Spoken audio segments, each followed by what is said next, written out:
Salut tout le monde, alors on est à Bali comme d'habitude. Je vous parle souvent d'investissement ici, de rentabilité, de choses comme ça, mais aujourd'hui on a un invité spécial, donc c'est un entrepreneur qui est un spécialiste sur Amazon FBA. Salut Sylvain. Salut Laurent. J'ai la chance d'être à Bali avec beaucoup d'investisseurs méconnus, d'investisseurs entrepreneurs méconnus, et j'aimerais vous faire profiter en fait de ce réseau aujourd'hui sur la chaîne. On en parle tout de suite après le jingle.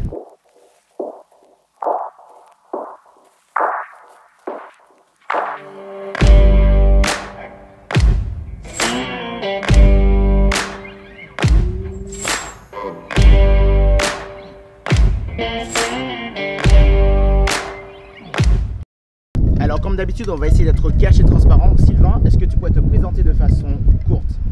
Oui, bien sûr. Alors moi je suis vendeur sur Amazon FBA depuis maintenant 4 ans. J'ai commencé fin 2015. Ma première vente c'était le 1er janvier 2016. Je me rappelle très bien la date. Et il y a 2 ans j'ai lancé Jams. Donc Jams qui est une agence qui accompagne les vendeurs et les marques à vendre sur Amazon, à se développer sur Amazon tout simplement. Parce que Sylvain c'est l'une des personnes qui m'a fait passer de l'employé à l'entrepreneuriat. On s'est rencontrés en 2008 à Taïwan. Ouais.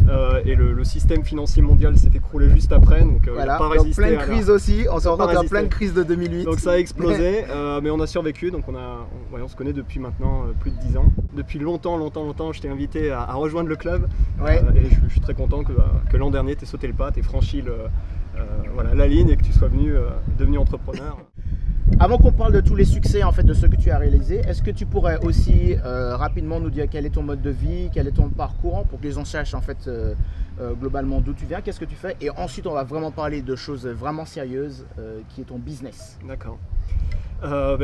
Histoire assez classique, hein. Donc j'ai commencé à Taïwan, à bosser à Taïwan, je suis ensuite rentré en France, j'ai trouvé du boulot dans une filiale d'Airbus, donc j'ai un background dans l'aéronautique, et petit à petit la vie de salarié et le fait de devoir se trouver chaque lundi à 9 h dans un open space à un endroit fixe, ça m'a un peu pesé, et donc j'avais envie de retourner en Asie, j'avais envie de vivre un peu plus librement, et c'est ça ça a été le moteur pour devenir entrepreneur.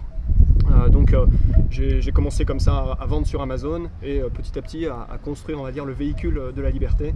Ce faisant, j'ai commencé à apprécier de bouger, à devenir ce qu'on appelle un nomade digital, même si aujourd'hui j'habite en Hongrie, je réside là-bas, mais je voyage quand même une bonne partie de l'année parce que c'est quand même sympa découvrir des coins comme Bali typiquement. Cash, est-ce que tu peux nous dire en quelques mots quel a été ton succès, parce que tu as travaillé avec de très grosses boîtes, tu t'es placé aussi numéro 1 en Europe sur certains produits, tu es vraiment un spécialiste Amazon. Est-ce que tu peux nous en dire plus?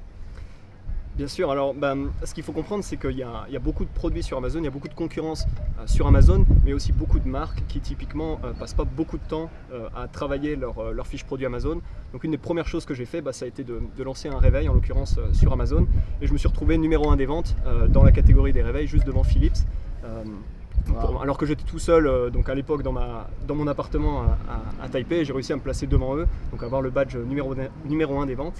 Ce qui n'a pas plu à Philips qui derrière a engagé des avocats pour me faire sauter. Ils ont réussi.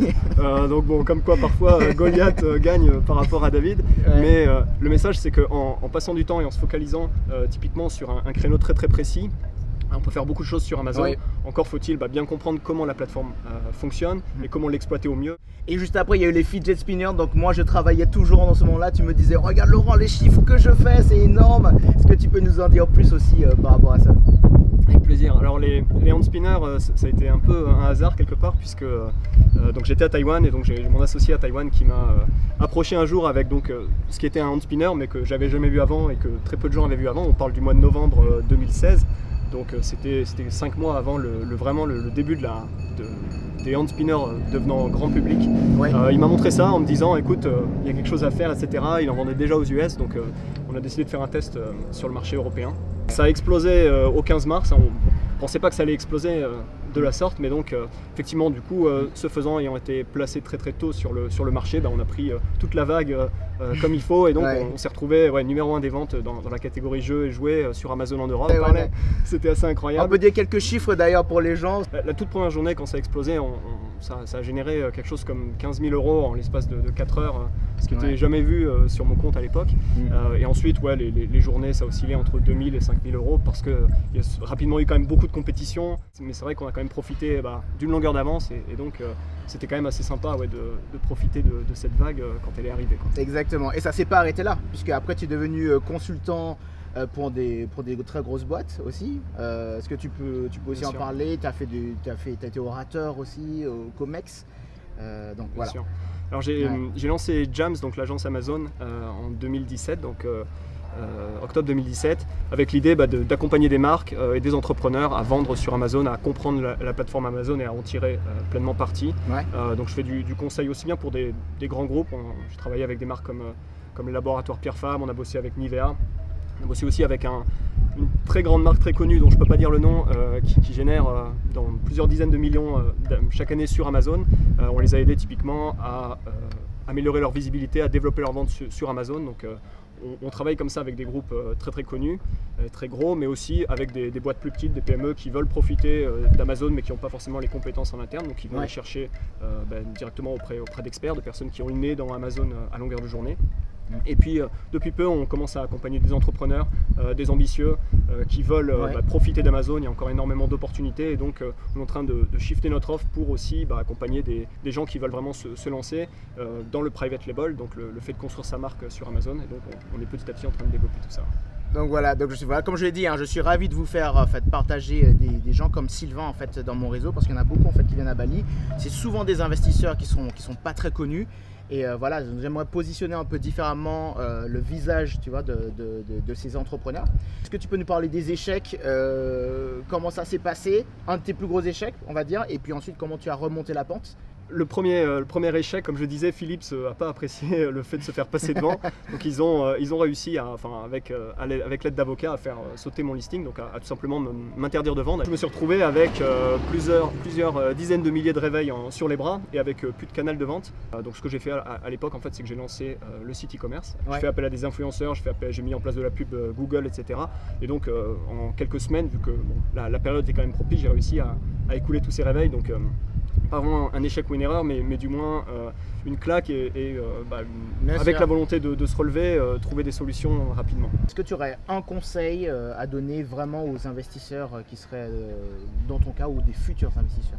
C'est pas mettre tous ses œufs dans le même panier, d'avoir plusieurs sources de trafic, plusieurs sources de revenus, et donc tu vois, dans l'exemple d'un investisseur, d'avoir plusieurs biens dans différents marchés qui seraient décorrélés. Typiquement, c'est comme ça que forcément, s'il y a un canal ou un autre qui peut flancher, il y a toujours les autres qui sont là. Donc multiplier ses sources de revenus, ses sources de trafic, et construire une audience.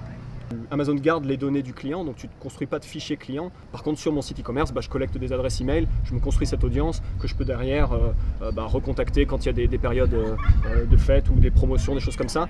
Donc bien sûr, pas oublier de construire de l'asset dans son entreprise, typiquement de l'audience dans le cas d'un business e-commerce. Et comme ça, même si les choses s'écroulent, comme ça pourrait être le cas en ce moment avec le Covid, l'audience reste, la capacité de contacter des gens reste, de leur apporter de la valeur et de générer des ventes, quelle que soit la situation.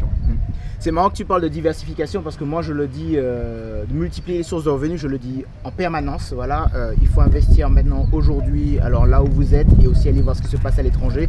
Il faut avoir un portefeuille moins risqué, un portefeuille un peu avec un risque modéré, et puis aller vers des choses beaucoup plus, on va dire, où il y a un peu plus d'action. Globalement, c'est ça. Et c'est la même chose que tu dis, donc même pour l'investissement sur Amazon FBA ou l'investissement sur le net, c'est exactement le même principe.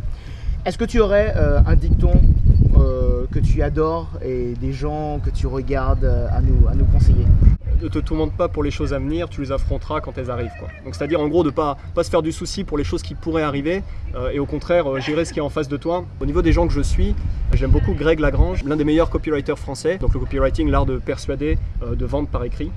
C'est quelque chose de très important pour tout entrepreneur. Ouais, bien sûr. Quel que soit ton média, de toute façon tu dois faire appel à des techniques de persuasion. Donc c'est un gars qui parle très bien de tout ça et qui maîtrise très bien son sujet. Aujourd'hui, clairement, tu as beaucoup vendu tes services en fait aux entreprises. Est-ce qu'un particulier qui voudrait s'intéresser qui s'intéresse à Amazon FBA, qui voudrait commencer un business dedans, tu pourrais le conseiller? Comment ils font pour te contacter? Est-ce que tu as ce type de service? J'accompagne maintenant des entrepreneurs, des gens qui qui ont les moyens et qui ont de l'ambition et qui veulent se lancer sur Amazon. Le plus simple, c'est d'aller sur le site jams.fr et puis de là, il y a tous les moyens pour me contacter. Donc comme d'habitude, laissez un like si vous avez aimé la vidéo, souscrivez, partagez et je vais vous faire venir d'autres investisseurs à Bali qui sont ici et souvent méconnus mais qui ont réalisé beaucoup de choses. Et je vous dis à la prochaine. Ciao, ciao.